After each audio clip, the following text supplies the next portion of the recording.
The communication and that first meeting is incredibly important.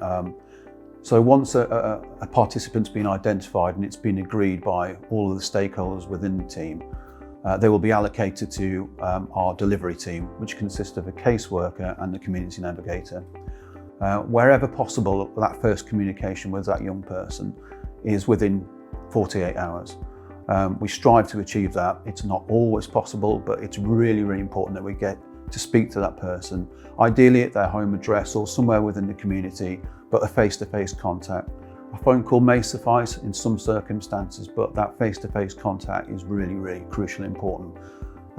It's much easier to remove some of the barriers that might be perceived by that person at that time and have a better flowing conversation with someone, a more natural conversation where they can explain what the programme is, why they're in that programme, and all of the benefits from being in the support side and the consequences of not accepting that support.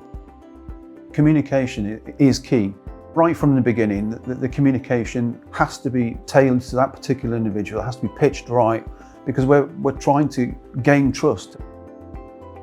The support side of the Focused Deterrence is by consent. We can't force people to be part of this programme, but we have to also get across that critical message that, well, the support is there. If you want that support, we will do everything we can to help you on that journey to make better life choices so that you're not involved in what's happening. But equally, we have to make that really clear, crystal clear message around the fact that, well, if you don't accept this, there are consequences of that, because we can't and we won't permit you to continue with this type of behaviour and offending that causes serious harm to others. And as such, we have the deterrence side of things where you will be focused of that.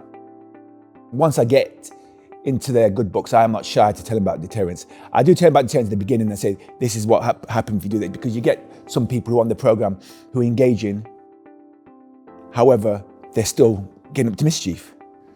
And I'll say to them, what have you been up to? Oh, nothing. I said, well, information coming to hand didn't say that.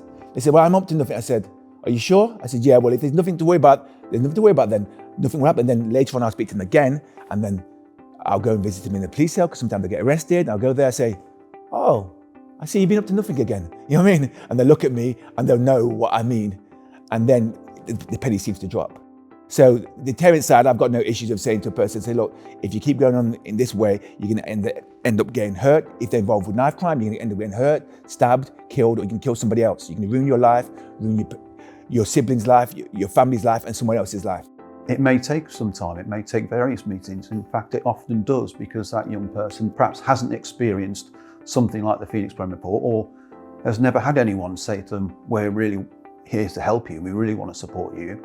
And that can be a barrier sometimes if they hear something like a police officer or another statutory figure. It can be really difficult for them to get past that actual job title, even though they're fundamentally there to support them.